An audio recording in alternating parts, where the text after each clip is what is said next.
अस्सलाम वालेकुम दोस्तों साथियों, मैं हूं समी इब्राहिम और आप देख रहे हैं समी इब्राहिम यूट्यूब चैनल। आज मंगल 22 सितंबर सन 2020 मैं न्यूयॉर्क में हूं, अपने घर में हूं। आपसे फिर दुआ है कि कल हो गया मेरा टेस्ट एंजियोग्राफी, उसके लिए प्लीज़ दुआओं में याद रखें, अल्लाह ताला खैर करेगा। आज आपको कुछ मज़ीद अपडेट देनी थी जो पिछले 2-4 दिनों से ख़बरों का सिलसिला चल रहा है। सबसे पहले हमने एक वीडियो लॉग में बताया था आपके साथ बात करते हुए कि बड़ा खाना हुआ है और उसमें सब शरीक हुए। वो बड़ा खाना यही था जिसकी अब शहबाज शरीफ साहब भी तस्दीक कर रहे हैं, जिसकी शहरी रहमान साहबा ने भी तस्दीक की, बाकायदा अपनी वजाहतें पेश करने की कोशिश कर रहे हैं। वो उस मीटिंग की कुछ चीज़ें तो मैं आपको बता चुका हूँ, लेकिन अब कुछ उसकी मज़ीद कोई उसकी हमें इंफॉर्मेशन मिली है, उसकी डिटेल हमारे पास आई है, वो आपके साथ शेयर करता हूँ। काबीना के इजलास के हवाले से भी बता दिया था आपको। तो बुनियादी तौर पर ये जो सारा मामला था, इसमें दो चीज़ें जो हैं वो आपके सामने गोशगुजार करूँगा। देखें, ये जो सिविलियन लीड रोल की बात कर रहे हैं, ये पीपल्स पार्टी और नून लीग ख़ास तौर पर और जमीयत उलमा इस्लाम ख़ास तौर पर मौलाना फजलुर रहमान साहब के जो साहबजादे हैं कि जी फ़ौज को तो पीछे होना चाहिए, फ़ौज का तो कोई काम नहीं है और सियासत में उनकी कोई इन्वॉल्वमेंट भी होनी चाहिए, असूली तौर पर होनी भी नहीं चाहिए। हम तो ये कह रहे हैं कि फ़ौज की उस तरह से इन्वॉल्वमेंट है भी नहीं, लेकिन यहाँ पर जो चीज़ भी होती है उसका मलबा फ़ौज पर डाल दिया जाता है। अब सवाल बड़ा ये है कि अगर फ़ौज का लीड रोल नहीं होना था तो फिर ये सारे जो सियासी जमातों के कायदीन हैं ये क्या करने गए थे आर्मी चीफ से मुलाकात? क्यों पूरा एक गौल बन के, पूरा एक अपना वो बना के वहाँ पर गए? और बताया ये जा रहा है कि जनाब ये मीटिंग तो थी गिलगित बल्तिस्तान को पाकिस्तान के साथ उसके मुस्तकबिल के हवाले से कि क्या किया जाए, कौन कौन सी ऑप्शन है पाकिस्तान के पास। चलें जी, मान ली ये बात, शहरी रहमान साहबा की भी ये बात मान लेते हैं, बाकी जो ज़राए बता रहे हैं उनकी बात भी मान लेते हैं, लेकिन फिर वहाँ पर डिस्कशन गिलगित बल्तिस्तान की ही होनी चाहिए थी ना। वहाँ पर नैब के मामलात किस तरह से डिस्कस होना शुरू हो गए, वहाँ पर जो सियासी जो मामलात हैं पाकिस्तान के वो किस तरह से गुफ्तगू, वो किसने फिर गुफ्तगू की, और जो सियासत थी उसको तो फिर अलहदा होना चाहिए था। लेकिन जो हमें इत्तलात मिली हैं उसमें जनरल कमर जावेद बाजवा ने बिल्कुल खरी खरी सुनाई हैं। जो सवाल मिला उसका पूरा भरपूर अंदाज में उन्होंने जवाब दिया, और ये ख़ासी तवील नशिस्त थी और इसमें कुछ वफाकी वज़रा भी शामिल थे, क्योंकि ये पार्लिमानी जो लीडरान हैं मुख्तलिफ़ जमातों के, उनके एजाज़ में ये पार्टी दी गई थी।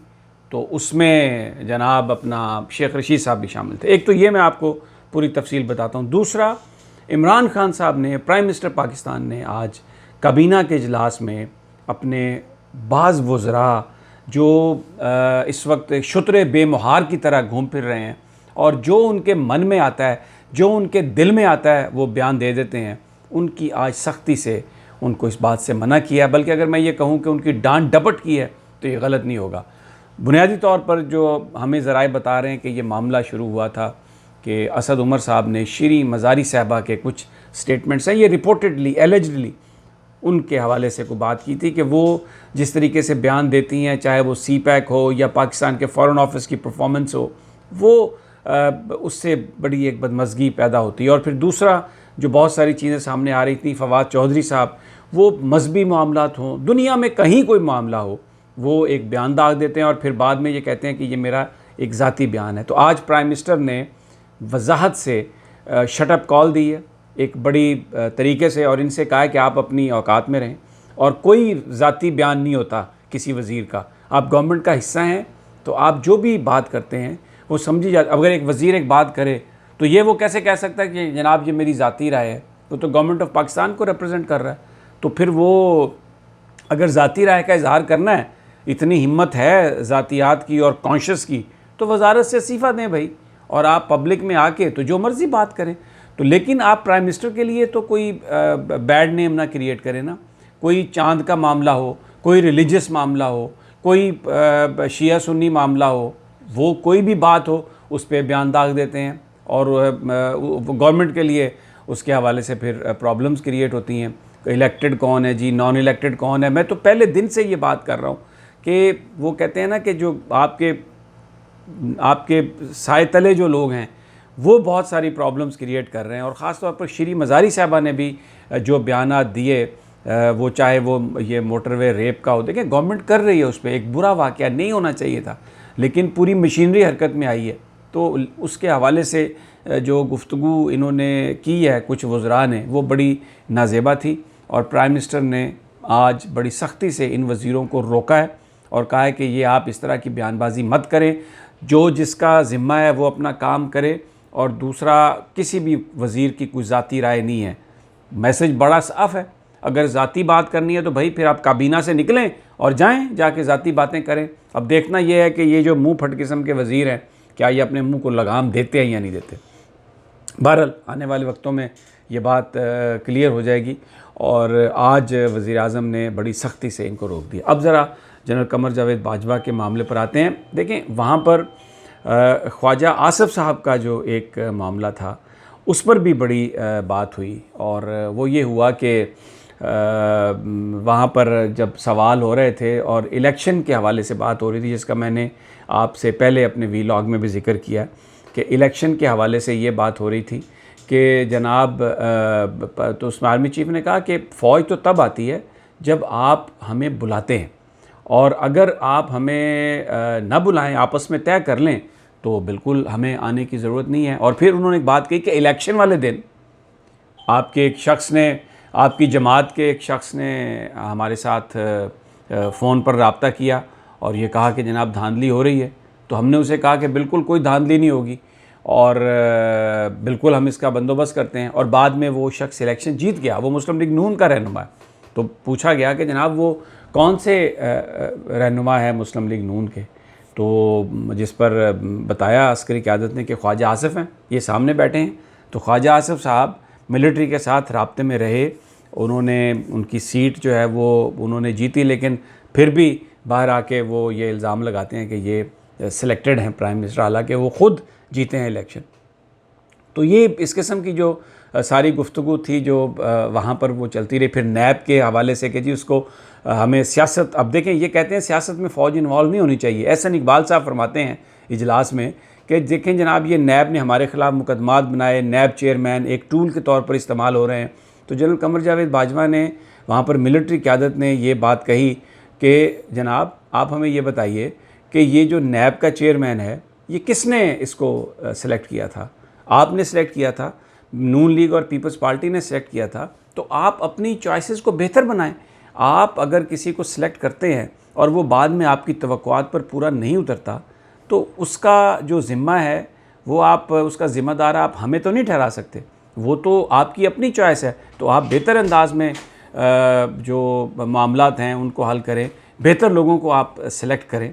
तो ये उन्होंने खुलकर इस हवाले से, और उन्होंने कहा कि फ़ौज को पॉलिटिक्स में मत घसीटें, क्योंकि जो फ़ौज है उसका सियासत से कोई ताल्लुक़ नहीं, कोई लेना देना नहीं है, किसी तरह भी कोई उसका वास्ता नहीं है। और आप जो मुल्की जो नेशनल, दूसरी बात यह है कि जो मुकदमात हैं, मैंने कल भी ये बात कही थी कि अब ये नहीं हो सकता कि पाकिस्तान की एस्टेब्लिशमेंट, पाकिस्तान की फ़ौज या पाकिस्तान की एजेंसीज़ ये कहें सियासी जमातों को, सियासी कायदीन, अदालतों को कि आप जनाब इस आदमी को छोड़ दें, आप इस आदमी को पकड़ लें। बड़ी एक वाज़ेह सी बात है कि मुकदमात आपको लड़ना होंगे और वहाँ पर जो भी उसका नतीजा मेरिट के मुताबिक होगा वो निकलेगा। लेकिन जो इसने, मैंने आपसे पहले कहा था कि जो ऑल पार्टीज़ कॉन्फ्रेंस हुई उसने ये बात साबित कर दी कि ये लोग झूठ बोलने में बड़े माहिर हैं।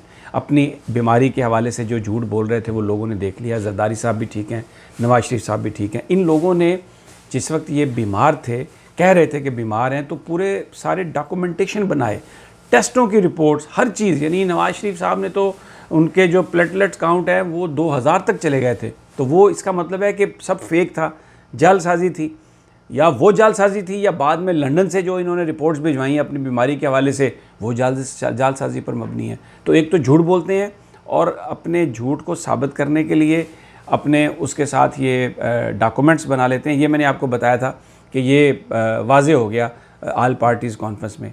अब यहाँ पर जब ये आर्मी चीफ से मिलने गए गिलगित बल्तिस्तान के हवाले से, तो ये वहाँ पर जाके पाकिस्तान की सियासत, ये नैब डिस्कस कर रहे हैं, ये पॉलिटिकल विच हंटिंग डिस्कस कर रहे हैं, ये पाकिस्तान का इलेक्शन डिस्कस कर रहे हैं। तो आर्मी चीफ़ के पास क्या मैंडेट है कि वो आप नैब के चेयरमैन की तकर्री उनके साथ डिस्कस करें? ये तो खुद कहते हैं कि आर्मी चीफ़ के पास कोई मैंडेट नहीं है, नून लीग ये कहती है, पीपल्स पार्टी ये कहती है। तो फिर जिस शख्स के पास ये मैंडेट नहीं है उसके साथ इन मामलात पर गुफ्तगू क्या मतलब? हाथी के दांत दिखाने के और खाने के। और उनको सिलेक्टर्स कहते हैं। ख्वाजा आसफ साहब फ़ोन कर रहे हैं, फ़ौज के साथ राब्ते में हैं, उनकी सीट वो जीतते हैं अपनी। और आज ये बिल्कुल मिलिट्री क़यादत ने 2 दिन पहले ये साबित कर दिया, वाज़े कर दिया। और ये अच्छा फिर इसको छुपाया क्यों? अब शहबाज शरीफ साहब कहते हैं कि जी वो एक मीटिंग खुफिया थी, लेकिन क्योंकि उसकी तफसीलात आ चुकी हैं तो इसलिए हम बता रहे हैं। अब ये तफसीलात किसने दी? शेख रशीद ने दी।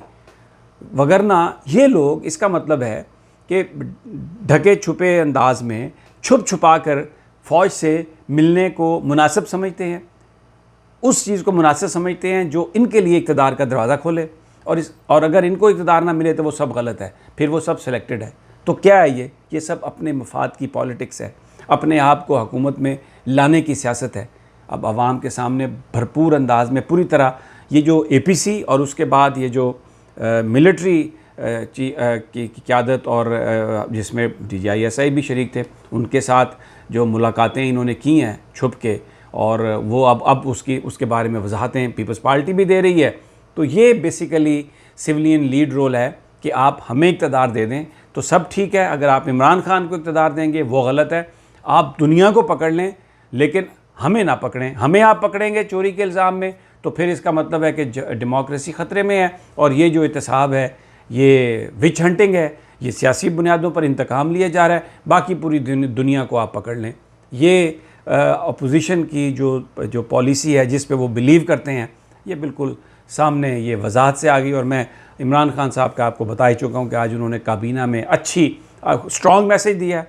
अब लेट्स सी कि ये को होश के नाखून लें ये वज़रा, और अपने ही वज़ीर-ए-आज़म के लिए और अपनी हुकूमत के लिए मामलात पैदा ना करें और चीज़ें जो है वो स्मूथली चलें। इंशाअल्लाह जल्द अगली वीडियो में आपसे मुलाकात होगी। मेरे लिए दुआ कीजिएगा और अपना ख्याल रखिएगा।